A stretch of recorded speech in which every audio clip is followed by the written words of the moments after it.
Vídeo patrocinat per la meva escassa habilitat per dir noms en anglès. Avui no m'enrotllarem la intro perquè estem aquí per parlar de la Met Gala i tenim tela per estona. Però com tota la vida necessitem una contextualització. La Gala Met és un acte benèfic que recauda fons per l'Institut del Vestit del Metropolitan Museum de Nova York. D'aquí el nom, Met Gala. Sempre celebra el primer dilluns de maig i marca com l'inici de la nova temporada al Museu del Vestit, al qual l'exposició es finança completament amb els diners que recauden de la gala. Ojo, que l'entrada costava 35.000 euros per cap. Està codirigida per la mismíssima Anna Wintour, la directora de Vogue Estats Units, i sempre tenen com uns coach, que són personalitats del moment, que tenen el paper com d'amfitrions, de dir "Welcome to my party", sense més. El més guai de tot és que cada any té una temàtica diferent que marca el dress code dels convidats. Això fa que aquests hagin d'interpretar el tema i expressar-se a partir de la vestimenta. Això comporta que puguem gaudir d'una catifa vermella, beige, amb uns lookazos superbojos que en una altra gala o esdeveniment no podríem veure. Seria com un carnaval extravagant dels milionaris de Manhattan. Aquest any per la pandèmia es va celebrar aquest passat dilluns, 13 de setembre. Recordem que l'any passat ens vam quedar sense gala per Covid. I el tema era el següent: In America, a Lexicon of Fashion, o sigui, rendir tribut als Estats Units. Cosa que deixa un ventall gegant i molt obert de formes d'interpretar aquest tema. Cosa que fa que sigui com una gala bastant desdibuixada al no tenir una iconografia superclara com han tingut altres anys. El 2008 van ser els superherois, el 2013 el punk, el 2019 amb la cultura camp i el 2018 amb el recordadíssim tema de tot el món eclesiàstic. Recordem a Rihanna vestida de papa com a crítica de la hipermasculinització de tots els estaments de l'església, o a Sarah Jessica Parker amb un lookazó hiperrecarregat com a crítica de la riquesa del Vaticà. Estan utilitzant la roba com a eina d'expressió i opinió? Total, que aquest any m'he trobat que hi havia molts looks que no podia arribar a entendre perquè no tenia les referències de o aquella pel·li o del passat del país o el que fos, i llavors he buscat informació i us porto el significat d'uns quants d'aquests vestits. Així que comencem i ho fem amb els més senzills, amb els que no s'han batat molt ni han rascat molt la superfície del tema, i és els que han representat èpoques daurades de la cultura americana. Amb la diferència de Far West, que ha sigut un recurs superrecurrent a aquesta catifa, trobem looks com el de Jennifer Lopez vestida de Ralph Lauren, que és dissenyador americà, amb un look molt 2000 i molt ella, de veritat. També trobem a Kristen Stewart amb una versió molt més romàntica de Chanel. També trobem a Tessa Thompson amb un look molt futurista de Eve Van Harper.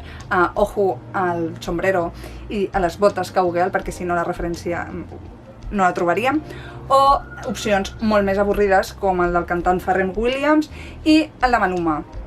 Gent avorrida, us podeu quedar a casa, no cal que aneu al Met. Una altra època molt made in America són els gloriosos anys del Hollywood, el seu glamour i les seves estrelles de cinema, i la reina d'aquest bloc temàtic ha sigut Billie Eilish. Portava un espectacular vestit d'Oscar de la Renta fent homenatge a Marilyn Monroe, i ojo al dato, es veu que va accedir a portar la marca a canvi de que la marca deixés d'utilitzar pell de veritat a les seves produccions. També trobem a Gigi Hadid vestida de Prada, fent al·lusió a Hilda, amb aquests llargs guants negres i la seva melena pèl-roja, o a Kaia Gerber, filla de Cindy Crawford, també vestida d'Oscar de la Renta, que rendia tribut a Bianca Jagger en el vestit que va portar en els Met de 1981. Altres estrelles que van portar l'esperit de Hollywood a sobre van ser Carey Mulligan de Valentino, al·ludint a l'estil inconfonible d'Audrey Hepburn, com també Kendall Jenner recreant el vestuari d'Audrey en el musical de My Fair Lady. Però, gràcies a Déu, no tot anaven a ser referències a actrius blanques. Yara Shahidi de Dior va abocar a la ballarina Josephine Baker, que va ser la primera actriu negra en tenir una pel·lícula protagonista, al igual que Gemma Chan, que va homenatjar a Anna May Wong, que va ser la primera estrella de Hollywood xinesa americana. Menció especial a Barbie Ferreira, amb aquesta al·lusió als bojos anys 20, al Charleston, o sigui, espectacular aquesta tia. Altres exemples d'interpretació de la temàtica és la d'enaltir les diferents cultures i orígens de la població americana.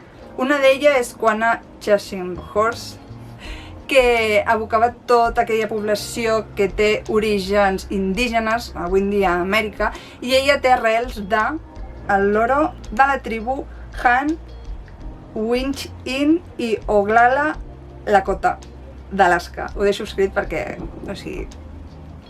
També dins d'aquesta temàtica, sense ser tan extravagant o tenir una iconografia clara, trobem a Claire Denis, Diane Kruger o Venus Williams, que van portar dissenys de Praval Gurum, que és un dissenyador d'origen nepalí que a les seves darreres desfilades va llançar com el missatge de qui pot arribar a ser americà. Escollir dissenyador no deixa de ser una forma de prendre partit dins d'aquesta temàtica. Una altra opció que han fet els convidats és agafar icones que representen el país dels Estats Units i portar-los d'alguna forma al seu look. Trobem a Debbie Harry, qui porta com a faldilla la bandera dels Estats Units, però d'una forma desestructurada i com trencada. Podria ser una crítica de com veu avui en dia el país. A sobre porta com una americana texana, que el texà és el teixit indiscutible i rei dels Estats Units. També trobem una representació de l'Estàtua de Llibertat amb Taylor Hill vestint de Versace, o icones tan populars com és la samarreta de futbol americà elevat a vestit de catifa vermella per Ciara. Una altra icona del país és la flor nacional, que és la rosa, i amb aquest concepte trobem vestits com el de Carly Close de Carolina Herrera i el de l'actriu Paloma Eliezer amb aquest espectacular vestit que m'encanta. Però a la catifa també hi ha espai per la protesta i així ho trobem amb Jeremy Pop, qui ha vestit tot de blanc amb un ramillete de cotó a la solapa que denuncia l'explotació i l'esclavitud que va haver-hi en els camps de cotó de Nord-Amèrica. Un altre vestit que ha tingut molta repercussió és el d'Alexandria Ocasio-Cortez, que és congressista, a la qual es va vestir amb un vestit blanc on a l'esquena es podia llegir en vermell Tax the Rich. A tenir en compte que era un esdeveniment on estan els milionaris de Manhattan i del panorama en general, la gent ho va aplaudir bastant. A més, el vestit era obra d'Aurora James, la qual té una plataforma que demana i exigeix que les grans distribuïdores de moda reservin un mínim d'un 15% dels seus locals per exposar roba de marques que estiguin encapçalades per gent negra. La cosa està en que també ha tingut bastanta crítica perquè ha pagat 35.000 euros per estar allà i, a més, la gala, com el museu, reben diners de la ciutat, o sigui, dels impostos de la gent, llavors és una mica contradictori. Al igual que altres lluites, el col·lectiu LGTBI també va tindre veu. Una d'elles va ser la futbolista Megan Rapinoe, qui amb un traje amb moltes vibes de la bandera americana va portar un clutch on es podia llegir In Gay I Trust, que és com un joc de paraules de la popular frase In God I Trust. També trobem que Nikki Tutorials, que és una blogger de maquillatge, va fer homenatge amb un vestit preciós, o sigui, anava guapíssima. Va fer homenatge a Marshall P. Johnson, que va ser una peça clau dels disturbis de Stonewall. També trobem a Ellen Page, que si no m'equivoco era la primera vegada que apareixia una catifa vermella des que es va declarar home trans, amb un traje super senzill negre, però amb una flor verda a la solapa.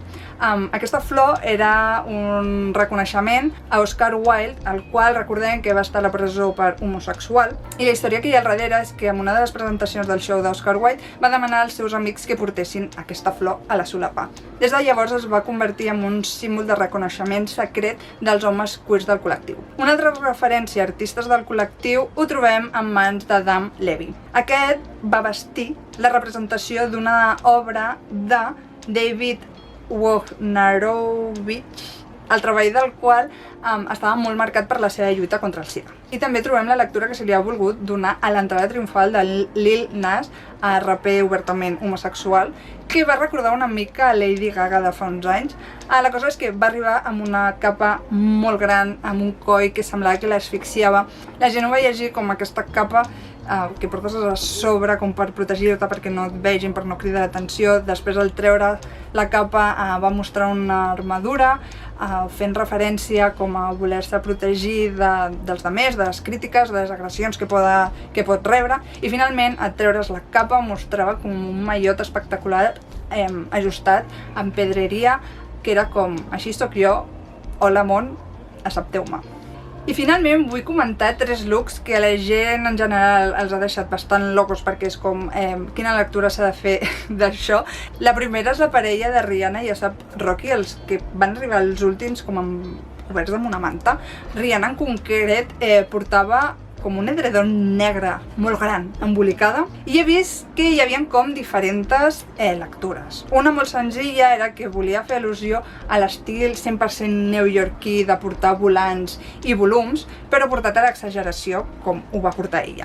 I una altra era que volia fer referència a la quantitat de gent que viu al carrer, sobretot a la ciutat de Nova York. Quedeu-vos amb la lectura que més us agradi. I la seva parella, que semblava que estava embolicat com amb una manta XXL d'aquestes d'estic al sofà un diumenge a la tarda fins aquí mirant pel·lis, la lectura que he llegit m'ha agradat força i jo m'he quedat amb això. No sé si té a veure o no. La qüestió és que diuen que pot fer referència a les paraules d'Andrew Bolton, que és el director del Costume Institute, o sigui, on anaven a fer la festa, que a la seva vegada va referenciar a les paraules de l'activista Jesse Jackson a la Convenció Nacional Demòcrata de Nord-Amèrica, que va dir així: no era una manta, una peça de teixit trencat amb el mateix color i textura, sinó que era un cobrellit amb molts retalls, molts colors, tots units amb un mateix fil. Escoltant aquestes paraules i veient la seva vestimenta, doncs jo sí que crec que es pot juntar els conceptes.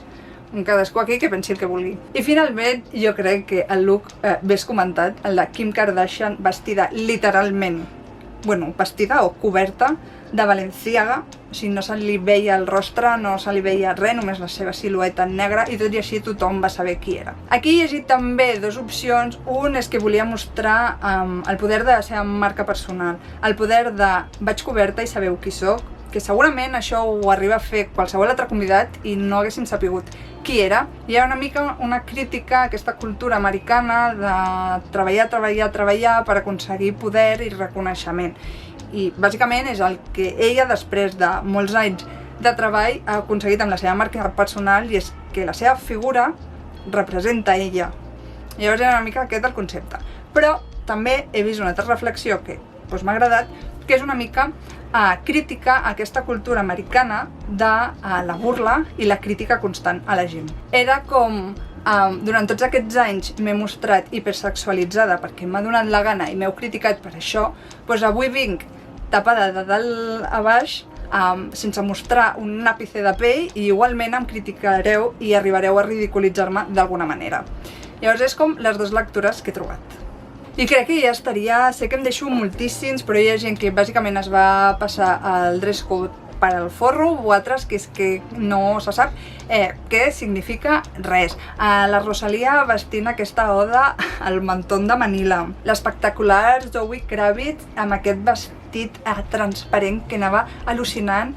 La Maisie Williams sense celles, o sigui, és que em va costar tant reconèixer qui era com aquesta locura de senyora gòtica. També Hunter Schafer amb aquest look futurista que ens va deixar bojos a tothom. Després també trobes a Rebecca Hall amb aquest vestit que dius, què és això? O sigui, és que vull entendre, m'horroritza. És molt lleig. També vaig trobar que Olivia Rodrigo anava sossíssima, sent l'estrella del moment del panorama pop. És com, tia, no sé, jove, porta alguna més loco, però va anar com molt senzilla i molt puesta, no m'agrada gens tampoc. Després trobem a Simone Biles amb un vestit que pesava 36 quilos, o sigui, quina és aquesta locura? Bueno, i la locura ja definitiva és Kim Petras amb aquest cavall al pit, és com... O sigui, divertit és una mica amb aquest estil de la Met Gala, però quin significat té? O també Grimes amb aquest look de cavallera futurista al·lucinant. I bueno, també la codirectora Anna Wintour, que anava amb un vestit d'Òscar de la Renta, si no m'equivoco, que estava ple de flors reutilitzades d'altres vestits de col·leccions passades, que és una mica aquesta crítica de cap a on ha d'anar la moda en general i l'americana en particular, de reutilitzar i no generar més residus. I crec que ja està, porto com una hora gravant a saber com queda això. Digueu-me quin és el que us ha agradat més, el que menys, quina lectura teníeu dels vestits, el que vulgueu. Adeu!